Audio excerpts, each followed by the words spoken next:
powered by Asian Paints.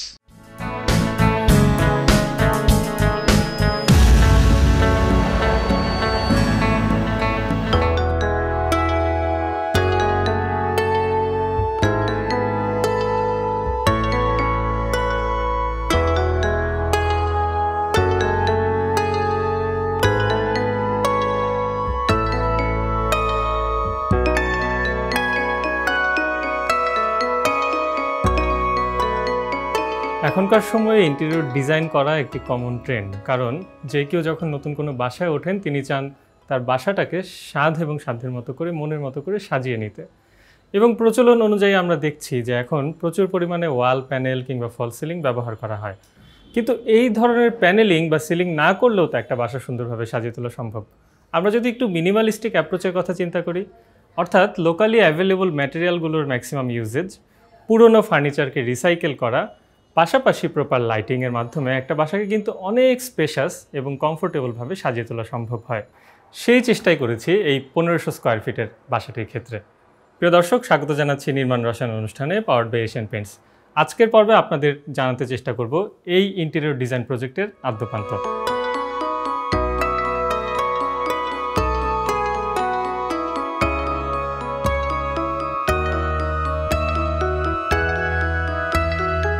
এই বাসাটার total carpet area, যেটা আসলে ফ্লোর এরিয়া বলা যায় বা কার্পেট এরিয়া, 1560 স্কোয়ার ফিট। এতে 4টা bedroom, as usual drawing room, dining room, kitchen যেভাবে থাকে সেগুলো আছে, বেশ কিছু বারান্দাও আছে। ডেভেলপার কোম্পানি যখন ইনিশিয়ালি একটা প্ল্যান করে কোনো ফ্ল্যাটের বা অ্যাপার্টমেন্টে, সেটা কিন্তু জেনেরিক ইউজারের কথা চিন্তা করে করা হয়।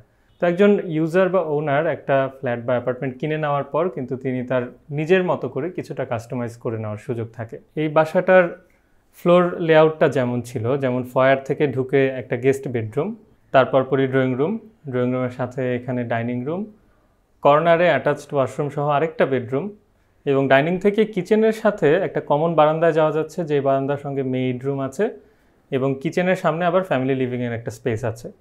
আর বাসাটার ভেতর দিকের অংশে, অর্থাৎ মোর যে প্রাইভেট জোনটা, সেখানে 2টো বেডরুম আছে, অ্যাটাচড ওয়াশরুম এবং ড্রেসিং রুমের জায়গা সহ। প্রথমে যে বিষয়টা আমার চোখে লেগেছিল, যে আর্কিটেকচারালি আমরা যখন কোনো বিল্ডিং বা অ্যাপার্টমেন্ট ডিজাইন করি তখন কিন্তু রেফারেন্সিংয়ের ব্যাপারটা মেনটেন করি। এখন এই ফ্লোর প্ল্যানের ক্ষেত্রে আপনারা দেখবেন যে এই ওয়ালটার রেফারেন্সের সঙ্গে কিন্তু উপরের বেডরুমের রেফারেন্স মিলছে না, সেটা কিন্তু একটা কর্নার ক্রিয়েট করছে। আবার এদিক থেকে আমি এসে যখন ভেতরের স্পেসে ঢুকছি, তখন কিচেনের যে একটা এক্সটেন্ডেড পোর্শন, সেটা কিন্তু ঘরের ভেতরে আরেকটা কর্নার ক্রিয়েট করছে। যেমন এই কর্নারটা এই ধরনের একটা কর্নার, আবার আমি যখন ভেতরে যাচ্ছি তখন কিচেনের বারান্দার সামনের যে এক্সটেন্ডেড পোর্শন, সেটা কিন্তু আরেকটা কর্নার। তো এই কর্নারটার কারণে কিন্তু বিষয়টা আমার কাছে খানিকটা ইরিটেটিং মনে হচ্ছিল।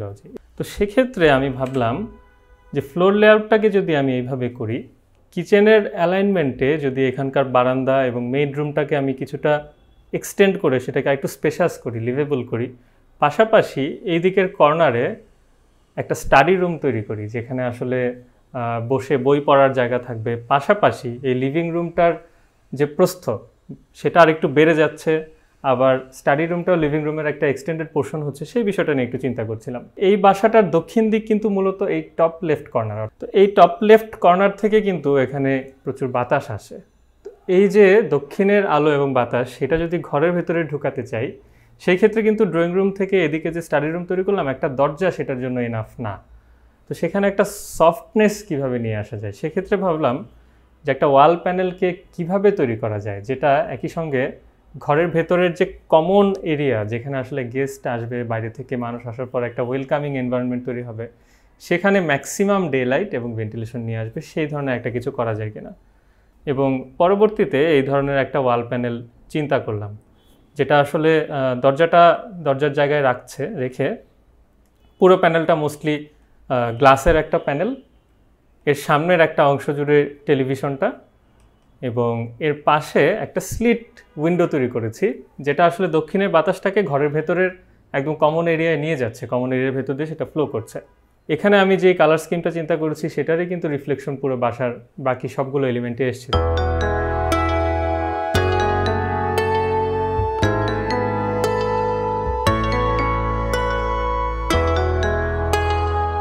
এন্ট্রি থেকে যে করিডোর স্পেসটা আসছে এর ঠিক পরের অংশে এখানে দোলনা, এবং এর সঙ্গে রেফারেন্স মেনটেন করে কিন্তু সোফাটাও ডিজাইন করা হয়েছে সেভাবে, অর্থাৎ সোফার যে এক্সটেন্ডেড প্ল্যাটফর্মটা সেটা এখানে বাড়তি আছে এবং বাকিটুকু জুড়ে আসলে বেড কাম সোফার যেটুকু মেজারমেন্ট দরকার সেটুকু।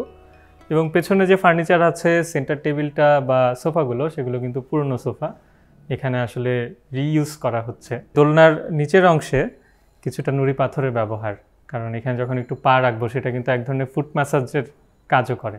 এই অংশের সঙ্গে সিমিলারিটি রেখে এখানে টিভি প্যানেলের নিচেও কিন্তু পেবলস বা নুড়ি পাথর ব্যবহার করা হয়েছে। এখানে একটা মার্বেলের টেক্সচার রেপ্লিকেট করার চেষ্টা করা হয়েছে, পুরো জিনিসটাই হাতে করা, এবং দূর থেকে দেখে কিন্তু এটাকে মার্বেল বলেই মনে হয়। ডাইনিং এবং ড্রয়িংয়ের মাঝামাঝি যে দোলনায় বসে দোল খাচ্ছি, এটা কিন্তু বেশ ইন্টারেস্টিং একটা এক্সপিরিয়েন্স, কারণ আমি যখন ওদিকে ঘুরে বসবো তখন কিন্তু আমি ড্রয়িং রুমের যারা গেস্ট তাদের সঙ্গে ইন্টারাক্ট করতে পারবো।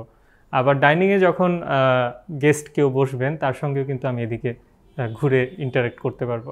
এখানে আসলে আলাদা করে কোনো ফোল্ডিং প্যানেল বা স্লাইডিং প্যানেল ইউজ করে ডাইনিং ড্রয়িংকে আলাদা করিনি, কারণ আমি চেয়েছিলাম যে বাসার পুরো যে কমন এরিয়া বা কমন স্পেস সেটা যেন স্পেশাস হয়। আপনি যখন একটা বাসাকে একটু স্পেশাসভাবে সাজাতে চাইবেন, সেক্ষেত্রে কিন্তু প্রথম এবং প্রধান বিষয় হয়ে দাঁড়াবে আপনার লাইটিং, এবং লাইটিংয়ের সঙ্গে আপনি দেয়ালে কোন রং বা পেন্টিং ব্যবহার করছেন সেটা আসলে আপনার লাইটিংকে কতটুকু সাপোর্ট করছে সেই বিষয়টা মাথায় রাখতে হবে। আপনি যদি ব্রাইট কালার ইউজ করেন সেই ক্ষেত্রে কিন্তু আপনার প্রতিটা রুমকে অনেক বড় মনে হবে। এর পাশাপাশি আপনি যদি লাইট সোর্সগুলোকে হাইড করেন, লাইট সোর্সগুলোকে হাইড করে লাইটগুলো যদি বিভিন্ন পার্টিকুলার স্পটে স্পটলাইট হিসেবে ইউজ করেন, সেক্ষেত্রে কিন্তু আপনার পুরো অ্যাম্বিয়েন্সটাই চেঞ্জ হয়ে যায়, এবং খুব কম খরচে কিন্তু এই ধরনের কাজগুলো করা সম্ভব।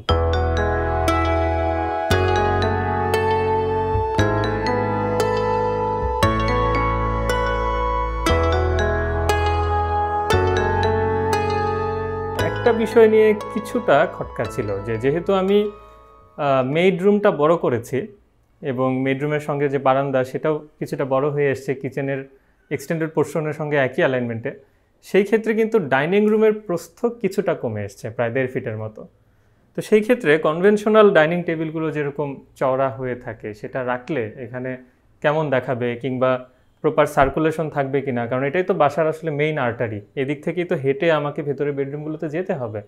তো সেই ক্ষেত্রে চিন্তা করলাম যে ডাইনিং টেবিলটাকে একটু ভিন্নভাবে তৈরি করা যায় কিনা, কনভেনশনাল অ্যাপ্রোচের বাইরে এসে কিছুটা ন্যারো এবং লম্বাটে একটা ডাইনিং টেবিল তৈরি করলাম, যেখানে সিটিং অ্যারেঞ্জমেন্ট ঠিকই 3-3-6 জন মানুষ বসা যাচ্ছে, চাইলে দুপাশে আরও 2টা সিটার অ্যাড করে 8 জনও বসা যাবে, কিন্তু কনভেনশনাল ডাইনিং টেবিলের যেটুকু দৈর্ঘ্যপ্রস্থ হয়ে থাকে এর চেয়ে কিছুটা সরুভাবে এটা ডিজাইন করলাম।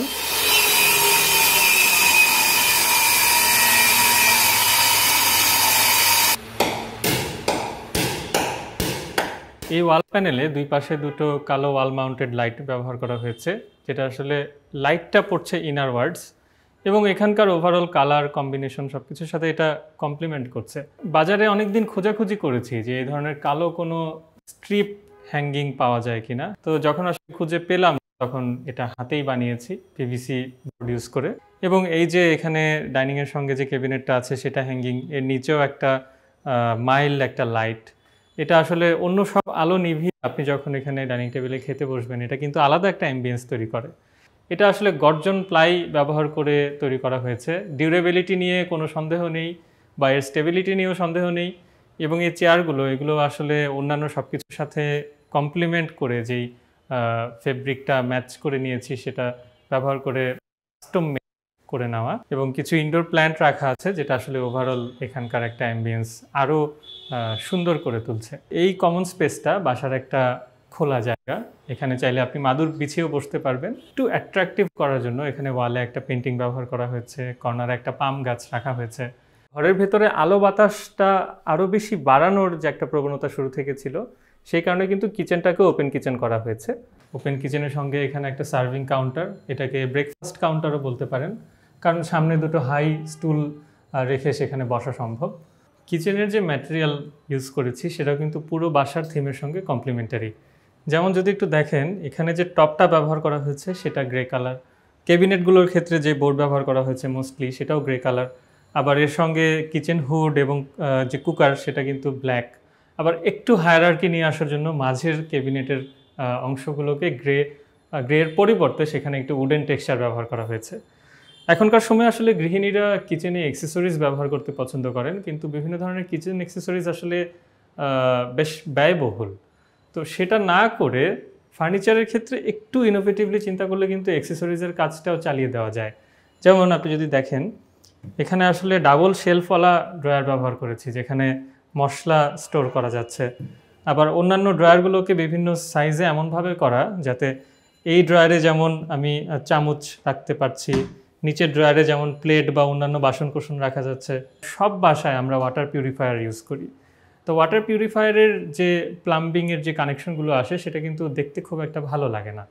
তো ওয়াটার পিউরিফায়ারটাকে এখানে ক্যাবিনেটের ভিতর হাইড করে এর যে ডিস্ট্রিবিউশন সেটা কিন্তু সিঙ্কে চলে এসছে, অর্থাৎ সিঙ্ক থেকে কিন্তু আপনি ফিল্টার্ড পানি নিতে পারছেন। আবার এখানে ফ্রিজটাকে একটা স্পেস আলাদা করে তৈরি করে সেখানে ঢুকিয়ে রাখা হয়েছে। ফ্রিজে যাতে সিঙ্ক থেকে পানির ছিটা না লাগে সেজন্য এখানে একটা প্যানেল দিয়ে, একটা বোর্ড দিয়ে জায়গাটাকে আলাদা করা হয়েছে। এরকম কিছু ডিটেল কিন্তু কিচেনের ক্ষেত্রে চিন্তা করা হয়েছে।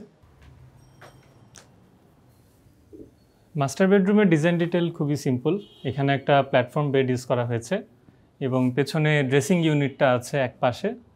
এখানে একটা মিরর এবং একটা টেবিল, যেখানে আসলে ভিতরে বিভিন্ন জিনিস স্টোর করা যাচ্ছে। আমার ঠিক পেছনেই কিন্তু ড্রেসিং রুমটা, যেখানে আসলে ফুল হাইটের একটা ক্যাবিনেট আছে এবং তারপর পরই অ্যাটাচ যে ওয়াশরুম। তো এই ওয়াশরুম এবং ড্রেসিং রুমকে বেডরুম থেকে কিছুটা সেপারেট করার জন্য একটা স্লাইডিং গ্লাস প্যানেল এখানে ব্যবহার করা হয়েছে। ওভারঅল আসলে এখানে অনেক বেশি এলিমেন্টের ব্যবহার নেই, খুব সিম্পল, খুব সাটেল কিছু জিনিস ব্যবহার করেই কিন্তু এই বেডরুমটাকে সাজানো হয়েছে।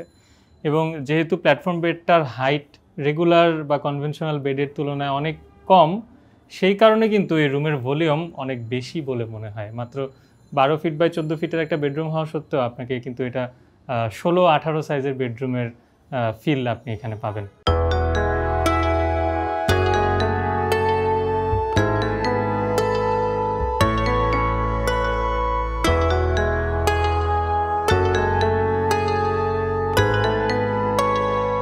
এরপর আসে আসলে ডিজাইন ডিটেইলের বিষয়গুলো। যেমন ফয়ার স্পেসে একটা শু র্যাক সেখানে প্লেস করা আছে, সার্কিট ব্রেকারগুলো থাকে সেখানে রাখা। তো সেটাকে ঢেকে দেওয়ার জন্য এখানে একটা প্যানেলিং করা হয়েছে এবং প্যানেলের মধ্যে কিছু লাইন্সের কম্পোজিশন আছে। সেখানে লাইটের মাধ্যমে এক ধরনের অ্যাম্বিয়েন্স তৈরি করার জন্য কিন্তু কোভ লাইট ইউজ করেছি। গাটার তৈরি করে সেখানে কিন্তু লাইট ব্যবহার করা হয়েছে। সেখানে একটা মিরর বসানো, যাতে আপনি কোনো প্রোগ্রামে যখন যাবেন, বাসা থেকে রেডি হয়ে বের হচ্ছেন, যাওয়ার সময় একবার দেখে নিলেন যে আপনার স্যুটটা ঠিক আছে কিনা। ফয়ারের যে করিডোরটা সেটা কিন্তু প্রায় 10 ফিট লম্বা। তো একটা সরু করিডোরের এক্সপিরিয়েন্স সেটা যাতে না হয় সেই জন্য কিন্তু এখানে 2 ধরনের ম্যাটেরিয়াল ইউজ করেছি। গেস্ট বেডরুমের দরজার আগের অংশ পর্যন্ত এক ধরনের উডেন টাইলস ব্যবহার করা হয়েছে শু র্যাকের রেফারেন্স বরাবর, এবং সেই বরাবর কিন্তু এক ধরনের উডেন সিলিং আছে। এবং ভেতরের অংশের যে ফ্লোর টাইলসটা সেটা কিন্তু গেস্ট বেডরুমের দরজার সামনে পর্যন্ত নিয়ে যাওয়া হয়েছে, যাতে করে সেই বেডরুমটাকে বাসা থেকে আলাদা মনে না হয়, বা গেস্ট যিনি আসবেন উনি যেন বাসার ভেতরের অংশ থেকে নিজেকে বিচ্ছিন্ন না ভাবেন। এই বিষয়গুলো নিয়ে ছোট ছোট কিছু কনসিডারেশন আছে। ফয়ারের পরপরই একটা কমন ওয়াশরুম আছে, সেই ওয়াশরুমটাকেও একটু গর্জিয়াসভাবে লাইটিং করা হয়েছে ট্র্যাক লাইট ইউজ করে। এবং যে টাইলসের ব্যবহার দেখছেন সেটা কিন্তু একেবারেই লোকালি অ্যাভেলেবল টাইলস, সেখানে কিন্তু ইম্পোর্টেড কোনো ম্যাটেরিয়াল নেই বা স্টোনও ব্যবহার করা হয়নি। যেই পথে আপনি বাসায় ঢুকছেন, অর্থাৎ যে এন্ট্রান্সের যে করিডোর, সেই করিডোর বরাবর একটা ওয়েলকামিং জার্নি তৈরি করার জন্য কিন্তু টানা একটা ফল সিলিং চলে এসছে এবং এর নিচে একটা পেন্টিং আছে, যেটা আগে বলছিলাম। বাসার যদি ম্যাটেরিয়াল সিলেকশনের কথা একটু বলি, এখানে মোস্টলি পার্টিকেল বোর্ড ইউজ করা হয়েছে। পার্টিকেল বোর্ডের ক্ষেত্রে বিভিন্ন ধরনের টেক্সচার আছে, যেমন কিছু কিছু ক্ষেত্রে ফার্নিচারের স্ট্যাবিলিটি বাড়ানোর জন্য গর্জনের প্লাই ব্যবহার করা হয়েছে, কিছু ক্ষেত্রে রেড ওক ভিনিয়ার বোর্ড ব্যবহার করা হয়েছে, এর উপর লেকার ফিনিশ করা হয়েছে, কিছু ফার্নিচারে ডোকো পেন্ট করা হয়েছে। ওয়ালের ক্ষেত্রে এশিয়ান পেইন্টসের লাক্সারি শাইন ব্যবহার করা হয়েছে।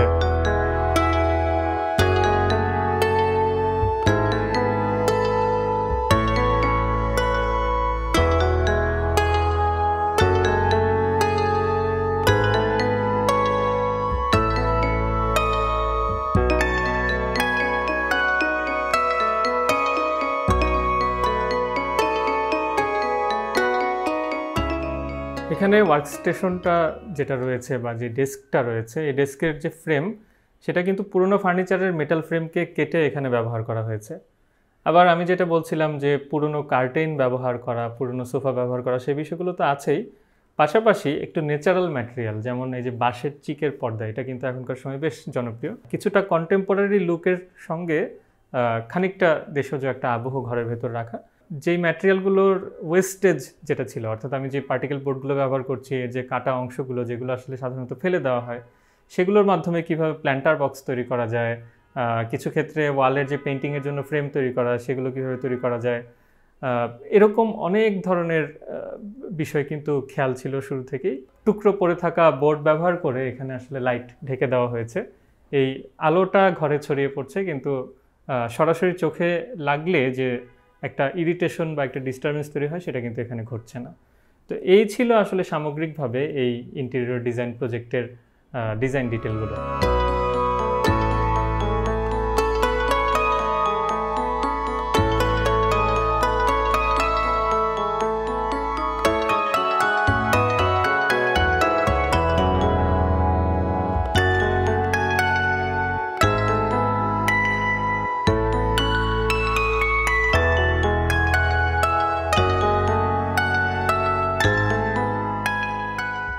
প্রতিদিনের কোলাহল থেকে আমরা কিন্তু বাসায় ফিরি একটু শান্তির জন্য কিংবা বিশ্রাম নেওয়ার জন্য। এখন আপনি যদি ইন্টেরিয়র ডিজাইনের নামে প্রচুর পরিমাণে প্যানেলিং কিংবা প্রপার কোনো কালার প্যালেট বা কালার কম্বিনেশন ইউজ না করে যেন তেনভাবে রং ব্যবহার করেন, সেটা কিন্তু আপনার মধ্যে এক ধরনের মেন্টাল ডিস্টারবেন্স তৈরি করবে। আপনার চোখকে কিন্তু সেই বাসা শান্তি দেবে না। তখন কিন্তু যেই কোলাহল থেকে আপনি ঘরে ফিরলেন, সেই অস্থিরতা আপনার ভেতর রয়েই যাবে। সুতরাং ইন্টেরিয়র ডিজাইন আসলে এমন হওয়া উচিত যেটা আসলে আপনার ঘরের শান্তি এবং সৌন্দর্যকে আরও বাড়িয়ে তোলে। আজকের পর্বে আমরা সেটাই আপনাদের দেখাতে চেষ্টা করেছি। এবার নিচ্ছি ছোট্ট একটা বিরতি। বিরতির পর থাকবে এক্সপার্ট টাইম। সে পর্যন্ত সঙ্গেই থাকুন।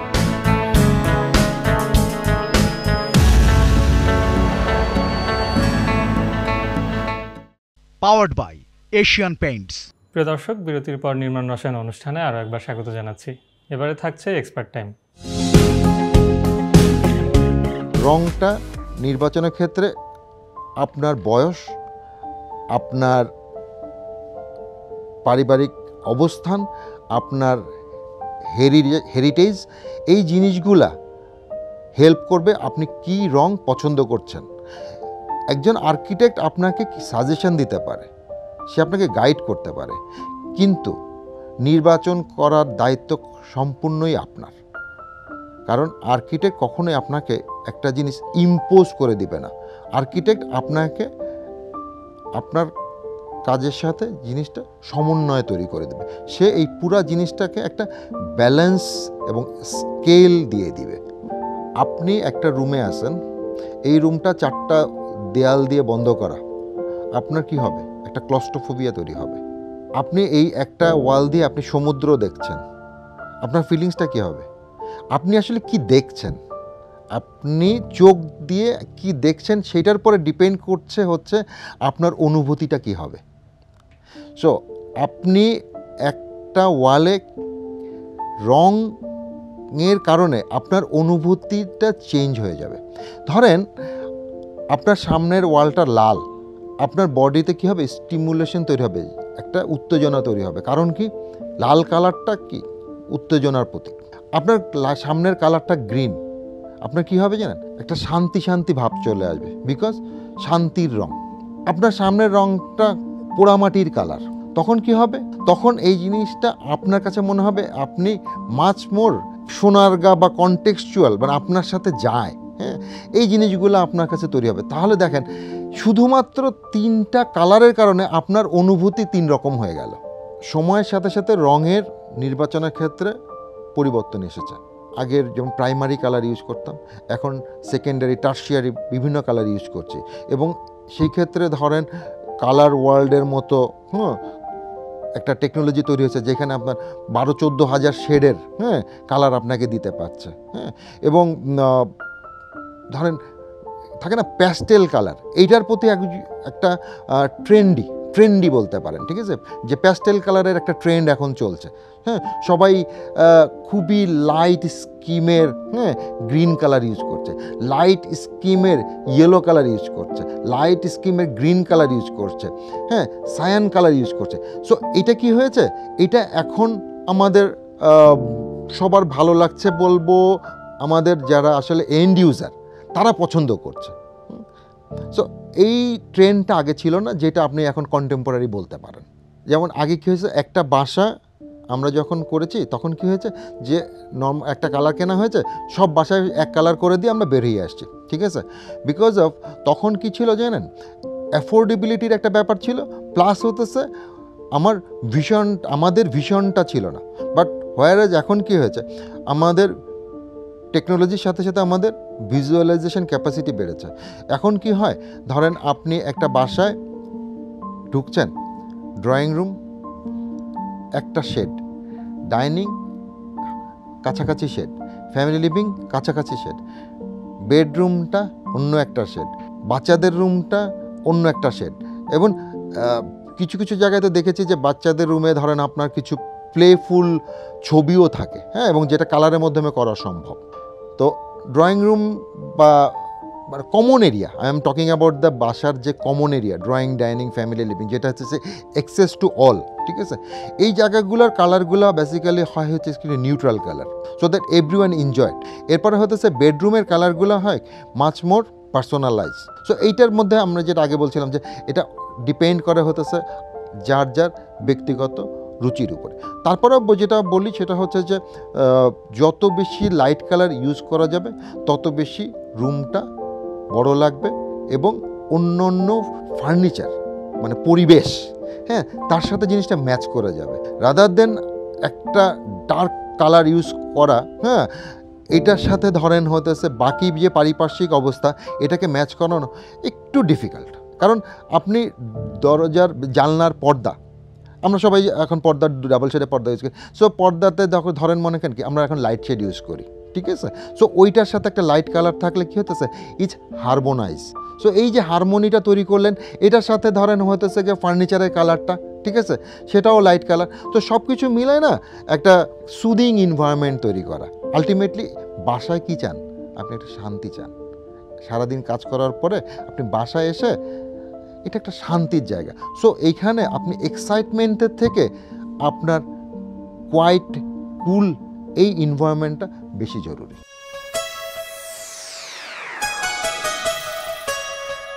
এই ছিল আমাদের আজকের অনুষ্ঠান। নির্মাণ রসায়ন নিয়ে যদি আপনার কোনো প্রশ্ন, মতামত বা পরামর্শ থেকে থাকে সেটি আমাদের ইমেলের মাধ্যমে জানাতে পারেন। পাশাপাশি আপনার নিজের কোনো স্থাপত্য প্রকল্প, সেটার কোনো স্ট্রাকচারজনিত সমস্যা, আর্কিটেকচারাল ডিজাইন নিয়ে সমস্যা কিংবা ইন্টেরিয়র ডিজাইন নিয়ে কোনো ভাবনাও যদি আপনার থাকে এবং আপনি যদি কোনো পেশাদার স্থপতি বা প্রকৌশলীর পরামর্শ প্রত্যাশা করেন, সেটিও আমাদের জানাতে পারেন। ভালো থাকুন, সুস্থ থাকুন, এটি নিউজের সঙ্গেই থাকুন। শুভরাত্রি।